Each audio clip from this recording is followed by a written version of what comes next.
আসসালামু আলাইকুম। প্রেজেন্ট টেন্সের মধ্যে আমরা অনেক কিছু শিখব। হ্যাঁ, ঠিকই শুনেছেন, প্রেজেন্ট টেন্সের মধ্যে আমরা অনেক কিছু শিখব, যেমন ভার্ব, প্রিপোজিশন এবং সবচাইতে ইম্পর্টেন্ট যেটা সেটা হচ্ছে আমরা অনেকেই অনেক শব্দের বাংলা অর্থ জানি। আমরা অনেকেই অনেক শব্দের বাংলা অর্থ জানি, কিন্তু সেই শব্দগুলো আমরা কিভাবে প্রয়োগ করব বা কোন শব্দের সাথে কোন শব্দটা বসাবো এটা আমরা বুঝতে পারি না। তো আজকে আমরা সেটাই শিখব। একটা বাংলা সেন্টেন্সকে ট্রান্সলেট করে ইংলিশে কিভাবে আমরা সাজাতে পারি আমরা সেগুলোই শিখব প্রেজেন্ট ইনডিফিনিট টেন্সের মাধ্যমে। তো প্রথমে আমরা শিখব present indefinite tense. Present indefinite, present অর্থ বর্তমান, ইনডিফিনিট মানে সাধারণ।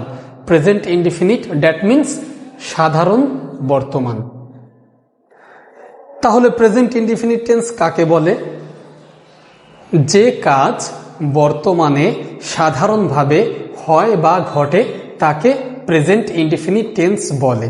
যে কাজ বর্তমানে হয় বা ঘটে তাকে প্রেজেন্ট ইনডিফিনিট টেন্স বলে।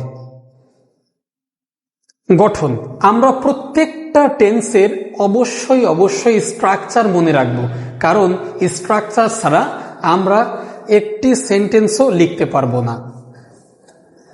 গঠন, সাবজেক্ট প্লাস V1, V1 মানে ভার্বের প্রেজেন্ট ফর্ম প্লাস বাকি অংশ। সাবজেক্ট প্লাস V1 প্লাস বাকি অংশ। নোট 1, সাবজেক্ট যদি মানে এই সাবজেক্ট যদি থার্ড পারসন সিঙ্গুলার নাম্বার হয় তাহলে মূল ভার্ব এর শেষে এস বা ইএস যোগ করতে হবে। আবারও বলছি, এই সাবজেক্ট যদি থার্ড পারসন সিঙ্গুলার নাম্বার হয়। এখন পারসন কত প্রকার ও কি কি? পারসন 3 প্রকার, ফার্স্ট পারসন, সেকেন্ড পারসন এবং থার্ড পারসন। এই সাবজেক্ট যদি থার্ড পারসন হয়, যেমন হি কোন পারসন? Third person. সাবজেক্ট যদি থার্ড পারসন সিঙ্গুলার নাম্বার হয় তাহলে এই যে ভার্ব, এইখানে যেই ভার্বটা থাকবে, মূল ভার্ব থাকবে, এই মূল ভার্বের সাথে আমাদের এস বা ইএস যোগ করতে হবে। এখন এই মূল ভার্বের সাথে এস যোগ করব নাকি ইএস যোগ করব সেটা আমরা নোট 2তে দেখতে পারবো। ভার্ব এর শেষে যদি ভার্ব এর শেষে S H C H O X Z এগুলো থাকে তাহলে আমরা ইএস যুক্ত করব। ভার্ব এর শেষে যদি এই বর্ণগুলো থাকে তাহলে আমরা ইএস যুক্ত করব। আর যদি ভার্বের শেষে এই বর্ণগুলো না থাকে তাহলে আমরা শুধু এস যোগ করব। যেমন ইট হচ্ছে একটা ভার্ব, এটার শেষে আছে টি কি এগুলোর মধ্যে আছে? নাই, তাহলে এখানে আমরা শুধু এস যুক্ত করব। কখন যুক্ত করব? যখন subject third person singular number হবে তখন, মানে যখন প্রয়োজন হবে এস বা ইএস যোগ করার তখন। আরেকটা এক্সাম্পল, গোর শেষে ও আছে, ও কি এগুলোর মধ্যে আছে? হ্যাঁ আছে, তাহলে আমরা ইএস যুক্ত করব। এই নোট এবং গঠন এগুলো একটু আপনারা খাতায় তুলে রাখেন, এগুলো কাজে লাগবে। এখন আমরা জানব কিছু ভার্বের present form, past form and past participle form. আপনারা নোট খাতায় ভিডিওটি পজ করে তুলে রাখতে পারেন, কারণ এগুলা খুবই কমন ভার্ব আর সচরাচর এগুলোই থাকে। এছাড়াও এক্সাম্পল করানোর জন্য আমি এই ভার্বগুলোই ব্যবহার করব। তো বাংলা অর্থগুলো লিখে নিই, আপনারা একটু লিখে নেবেন, আমি বলছি আপনারা লিখে নেবেন। প্রথমে আছে টেক অর্থ নেওয়া। টেক অর্থ নেওয়া। টেকের V2 টুক, V3 টেকেন। টেক, টুক, টেকেন। টেক, টুক, টেকেন। যেহেতু এটা রেকর্ডেড ক্লাস, আপনারা চাইলে আমার সাথে সাথে বলতে পারেন। রাইট, রাইট মানে লেখা, রাইট, রাইট মানে লেখা, write, wrote, written, write, wrote, written. Bring, bring অর্থ আনা, ব্রিং, ব্রিং অর্থ আনা। Bring, brought, brought, bring, brought, brought. See, see অর্থ দেখা, সি অর্থ দেখা, see saw seen, see saw seen. Catch, catch অর্থ ধরা, catch, caught, caught, catch, caught, caught. Cook, cook অর্থ রান্না করা, cook, cook, cook, cook, cook, cook. এগুলো হচ্ছে ভার্ব। তবে কিছু কিছু ভার্ব আছে যেগুলো নাউন হিসেবে ব্যবহার করা যায়। যেমন দেখেন কুক, কুক অর্থ রান্না করা। কিন্তু যখন কুকের বাংলা অর্থ আসবে শুধু রান্না, তাহলে আমরা এটাকে কুক নাউন হিসেবে ধরব। আবারও বলতেছি, কিছু কিছু ভার্ব আছে যেগুলোকে নাউন হিসেবেও ব্যবহার করা যায়। তার মধ্যে একটা কুক। কুক অর্থ রান্না করা। যখনই করা যুক্ত থাকবে তাহলে এটা একটা কাজ, ভার্ব মানেই তো কাজ। যখন কুক এর বাংলা অর্থ রান্না করা হবে তখন আমরা এটাকে ভার্ব হিসেবে ধরব। আর যখন কুক অর্থ রান্না হবে, শুধু রান্না, তাহলে এটা আমরা নাউন হিসেবে ধরব। এখন আমরা শিখব কিছু কেস। কেস মানে কারক, CASE, কেস, কেস মানে কারক। কেস সাধারণত 3 প্রকার। Number 1 subjective, objective, possessive. Subjective, 2 number objective এবং 3 নাম্বার পজেসিভ। সাবজেক্টিভকে আমরা নমিনেটিভও বলতে পারি, সাবজেক্টিভ অথবা নমিনেটিভ, অবজেক্টিভ, পজেসিভ। সাবজেক্টিভের মধ্যে এগুলো, অবজেক্টিভের মধ্যে এগুলো এবং পজেসিভের মধ্যে এগুলো। উচ্চারণটা কিন্তু পজেসিভ, পজেসিভ। সাবজেক্টিভে আছে আই অর্থ আমি, আইয়ের অবজেক্টিভ ফর্ম মি অর্থ আমাকে, আইয়ের পজেসিভ ফর্ম মাই অর্থ আমার। I, me, my. আপনারা এভাবে মুখস্থ করবেন, I, me, my, I, me, my. আমি, আমাকে, আমার, আমি, আমাকে, আমার। উই, উই অর্থ আমরা, উইর অবজেক্টিভ ফর্ম আস অর্থ আমাদেরকে এবং পজিটিভ ফর্ম হচ্ছে আওয়ার অর্থ আমাদের। ইউ অর্থ তুমি অবলিক তোমরা, মানে ইউর বাংলা অর্থ সিঙ্গুলারেও হয় এবং প্লুরালেও হয়। সিঙ্গুলারে হলে হবে তুমি এবং প্লুরালে হবে তোমরা। ইউ অর্থ তুমি অবলিক তোমরা। ইউর অবজেক্টিভ ফর্মও কিন্তু ইউ, তবে বাংলা অর্থ ভিন্ন। বাংলা অর্থ তোমাকে বা তোমাদেরকে। ইউর অবজেক্টিভ ফর্মও ইউ, তবে বাংলা অর্থটা ভিন্ন, তোমাকে অথবা তোমাদেরকে। এবং পজিটিভ ফর্ম ইউর অর্থ তোমার বা তোমাদের। ইউর অর্থ তোমার বা তোমাদের। এগুলো একটি নোট খাতায় তুলে রাখবেন। আমি ধারাবাহিকভাবে আপনাদেরকে এই ভিডিওগুলো দেওয়ার চেষ্টা করব।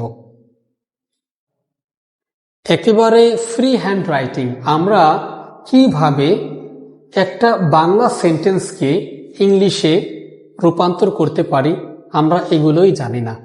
এগুলো খুবই গুরুত্বপূর্ণ। হি অর্থ সে, হির অবজেক্টিভ ফর্ম হিম, পজিটিভ হিস। হি অর্থ সে, হিম অর্থ তাকে, পজিটিভ হিস অর্থ তার। শি অর্থ সে, এটা আমরা ছেলেদের ক্ষেত্রে ব্যবহার করব বা পুরুষের ক্ষেত্রে ব্যবহার করব এবং এটা আমরা মেয়ে বা মহিলাদের ক্ষেত্রে ব্যবহার করব। অর্থ একই। হি অর্থ সে, শি অর্থ সে। শির অবজেক্টিভ ফর্ম হার এবং পজিটিভ ফর্মও হার, কিন্তু বাংলা অর্থ ভিন্ন। অবজেক্টিভ ফর্ম যদি হয় তাহলে হার অর্থ তাকে, আর পজিটিভ ফর্ম যদি হয় তাহলে হার অর্থ তার। দে অর্থ তারা, দেম অর্থ তাদেরকে, দেয়ার অর্থ তাদের। দে, দেম, দেয়ার, দে, দেম, দেয়ার। ইট অর্থ ইহা বা এটা, ইটের অবজেক্টিভ ফর্ম হচ্ছে ইট, কিন্তু বাংলা অর্থ ভিন্ন। কি হবে? ইহা কে। একটা জিনিস ফলো করেন, এখানে অবজেক্টিভে বাংলা অর্থে সবগুলায় কে যুক্ত আছে। দেখেন কে যুক্ত আছে, কে কে কে কে। এবং পসেসিভের বাংলা অর্থে সবগুলাই রেফর যুক্ত আছে, র র র, সবগুলাই কিন্তু রেফর যুক্ত আছে। ইট অর্থ ইহা, ইটের অবজেক্টিভ ফর্মও ইট এবং পজিটিভ ফর্ম ইহার, ইটস মানে ইহার।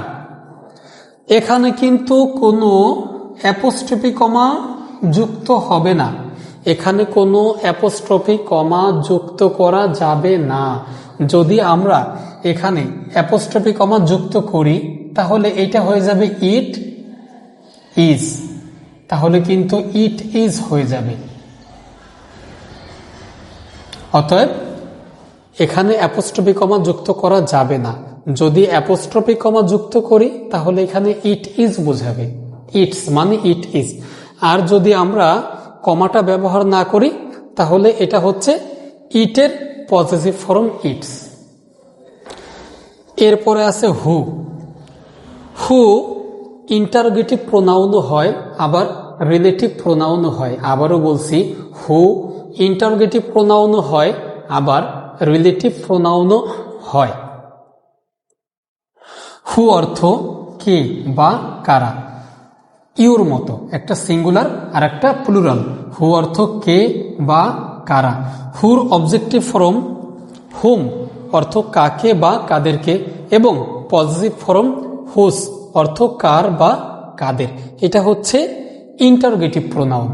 আপনি কে দিয়ে প্রশ্ন করতে পারবেন, তুমি কে, এটা প্রশ্ন হলো, তার মানে এটা ইন্টারোগেটিভ। আর যখন আমরা রিলেটিভ প্রোনাউন অর্থে হু ব্যবহার করব তাহলে এই হুর বাংলা অর্থ আসবে কের পরিবর্তে যে, কারার পরিবর্তে যারা, যে যারা। তেমন হুম অর্থ কাকের পরিবর্তে যাকে যাদেরকে, হুস অর্থ কার পরিবর্তে যার, কাদের পরিবর্তে যাদের। তাহলে ওটা হচ্ছে রিলেটিভ প্রোনাউন। এই রিলেটিভ প্রোনাউন নিয়ে সামনে ভিডিও করব। এটা হচ্ছে ইন্টারোগেটিভ প্রোনাউন।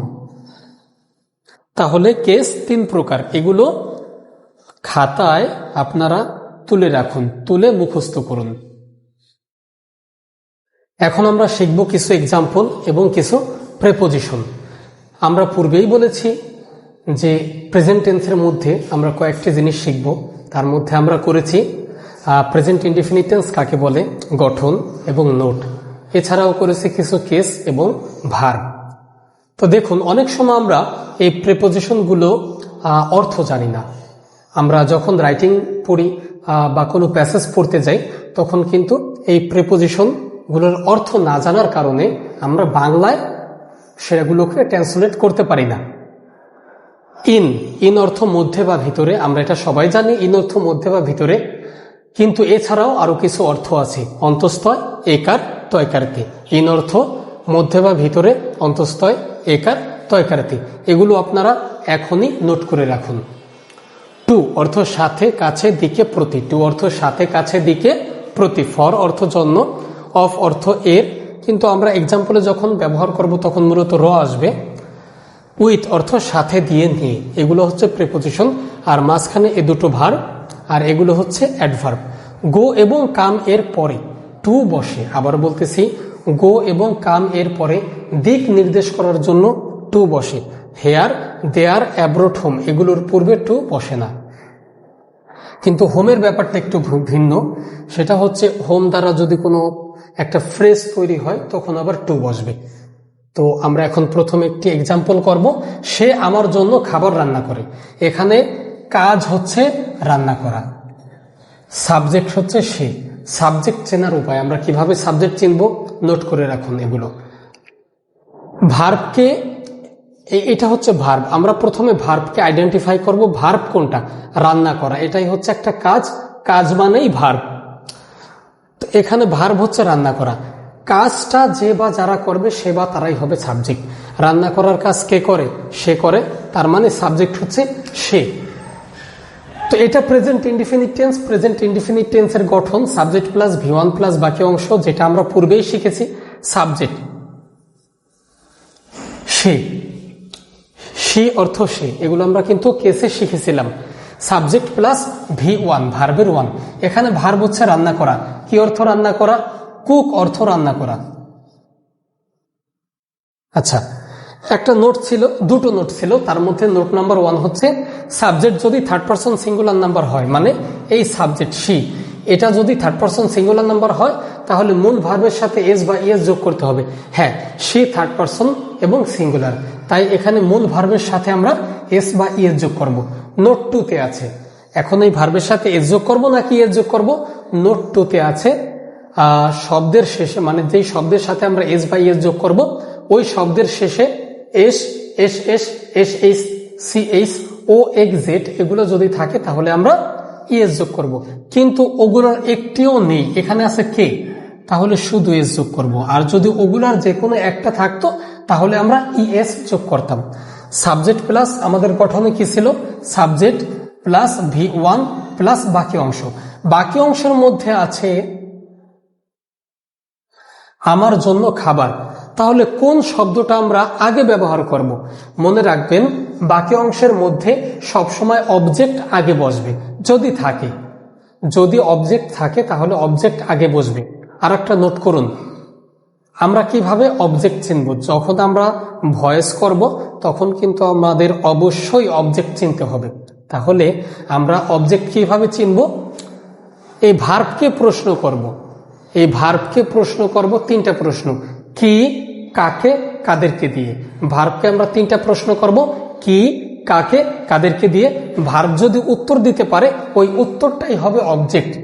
আচ্ছা, এই রান্না করাকে আমরা প্রশ্ন করি, কি রান্না করে? উত্তর হচ্ছে খাবার রান্না করে। তাহলে খাবারটাই হচ্ছে কি? Object, food. আরেকটা এক্সাম্পল, যেমন রহিম আমাকে ডাকে, এখানে কাজ হচ্ছে ডাকা। ডাকাকে আমরা প্রশ্ন করব 3টা প্রশ্ন, কি, কাকে, কাদেরকে। ডাকাকে আমরা প্রশ্ন করি, কি ডাকে, কোনো উত্তর নাই। কাকে ডাকে? উত্তর আছে, আমাকে ডাকে। রহিম আমাকে ডাকে, এখানে উত্তর হচ্ছে আমাকে, মানে আমাকেটাই হবে অবজেক্ট। অবজেক্ট আমরা চেনার উপায় তাহলে শিখে ফেললাম। অবজেক্টের পরে বাকি আছে আমার জন্য। এই প্রেপোজিশনটা আগে দিতে হবে। প্রেপোজিশন পূর্বে যার অবস্থান, মানে পূর্বেই দিতে হবে। তাহলে কি অর্থ? জন্য। ফর অর্থ জন্য, ফর। এরপরে বাকি আছে আমার। কি অর্থ আমার? মাই অর্থ আমার। আমরা কেসে শিখেছিলাম মাই অর্থ আমার। তবে এই মাই হচ্ছে কোন কেস? Positive case. মায়ের অবজেক্টিভ ফর্ম মি, মায়ের সাবজেক্টিভ ফর্ম আই। এখন এই পজিটিভ ফর্ম আমরা যেখানে মাই ব্যবহার করব, মাই তো একটা পজিটিভ ফর্ম। পজিটিভ ফর্ম ব্যবহার করার জন্য একটা শর্ত আছে, সেটা কি? যখন আমরা পজিটিভ ফর্ম ব্যবহার করব অবশ্যই ওই পজিটিভ ফর্মের পরে একটা নাউন থাকতে হবে। মানে এই মাই অর্থ আমার, আমারের পরে একটা নাউন থাকতে হবে। এখানে কিন্তু কোনো নাউন নাই, আমারের পরে আছে জন্য, একটা প্রেপোজিশন, যেটা আমরা আগেই দিয়ে ফেলেছি। যেহেতু এই পজিটিভ ফর্মের পরে কোনো নাউন নাই, এই কারণে আমরা এই মাই ব্যবহার করতে পারবো না। তাহলে আমরা কি ব্যবহার করব? এই মায়ের আগেরটা, মানে অবজেক্টিভ ফর্ম ব্যবহার করব। আবারও বলতেছি, পজিটিভ ফর্ম ব্যবহার করার একটা শর্ত আছে, সেটা হচ্ছে পজিটিভ ফর্মের পরে একটা নাউন দরকার। যদি নাউনটা না থাকে তাহলে আমরা এই পজিটিভ ফর্মের পরিবর্তে অবজেক্টিভ ফর্ম ব্যবহার করব। তাহলে আমরা এখানে মাই না ব্যবহার করে মি ব্যবহার করব। কিন্তু এখানে যদি একটা নাউন থাকতো, ধরুন সে আমার জন্য খাবার রান্না করে, এরকম না হয়ে থাকবে এরকম, সে আমার বন্ধুর জন্য খাবার রান্না করে। এখানে বন্ধুর কথাটা যদি দিই তাহলে আমাদের শর্ত অনুযায়ী পজিটিভ ফর্মের পর একটা নাউন প্রয়োজন। হ্যাঁ, নাউন এখানে আছে, তাহলে আমরা এখানে মাই ব্যবহার করতে পারবো। My friend,